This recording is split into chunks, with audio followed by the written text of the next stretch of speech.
ඔය සමහර මේ නූගත් මෝඩ මේ බුද්ධ දර්ශනය අල්ප මාත්‍රයක්වත් නොදන්න එහෙම පිළිහිටලා නැති මේ ගොන් මරාලා අඳුරගන්න ක්‍රමයක් තියෙනවා. What? ඒක තමයි තමන්ව ඕනට වැඩිය වර්ණනා කිරීම. උදාහරණයක් විදිහට දැන් හිතමු මම ඉස්සර හරි ලස්සනයි. පාරේ යනකොට කොල්ල පස්සෙන් එනවා. මේ ඇඳුම් ඇඳාම හරි හැඩයි. මේ මහා අවුරුදු කුමාරටත් ඉඳලා තියෙනවා. එහෙම ජීවිතේට අවුරුදු කුමාරට තේරිලා නැහැ. හැබැයි අවුරුදු කුමාරට එදා හැට ඉඳලා ස්ටේජ් එකට නැග එක කියවනවා ලොකුවට. එහෙම අර කියනවනේ කතාවටත් පිරුණු කලයක් හෙලවෙන්නේ නැහැ කියලා. ඒ එහෙම නූගත් මෝඩ මේ මරාලා ඉන්නා මේ සමාජේ.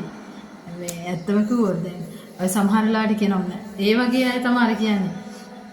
අදිසිය ගෙදර තාත්තා එහෙම නැති වුණොත් ගෙදර බාල සහෝදරයා නැත්නම් බාල දරුවා ඔය කී මොසලකමට නැති උනේ මේ තාත්තා නැති වෙන්නේ ඔය කී මොසලකමට එහෙම කියලා එහෙම මෝඩ මහද්ද මෝඩ සෙට් ඉන්නවා දැන් අදිසිය ගෙදර පිරිමියා මැරුණොත් එහෙම මේ ඔය කෑණිගේ මොසලකමට ඔය මැරුණේ කියලා ඒ වගේ කියන මේ මෝඩ මරාලා ඉන්නවා මේ ඉතින් ඇත්තටම බුද්ධ දර්ශනය දන්න කෙනෙක් කවදාකවත් ඒ කතාව කියන්නේ නැහැ. කවදාකවත් කෙනෙක් නිසා මැරෙන්නේ නැහැ.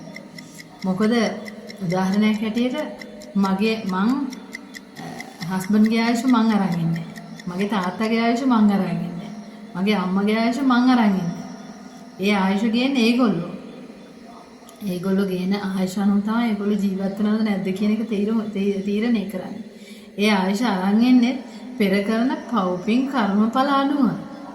ඉතින් අර නූගත් මෝඩයා හිත කියන්නේ අහවලා නිසා අහවලා වුණා. එහෙම නෑ කවදා. බුද්ධ ධර්මයේ ඉන්න දේශනා කළා නැහැ කොතනකවත්. අරය නිසා අරය මරුණ. එහෙමනම් ඉතින් දැන් මේ සිද්ධාර්ථ කුමාරයා ඉපදෙනකොට මෙයාගේ අම්ම නැති වෙන්නේ තියෙන අවාසනාවටද නෑ. තුන් ලෝකාග්‍ර වූ බුදු වෙච්ච සිද්ධාර්ථ කුමාරගේ අම්මා දවස් 7න් නැති වෙනවා කියන්නේ.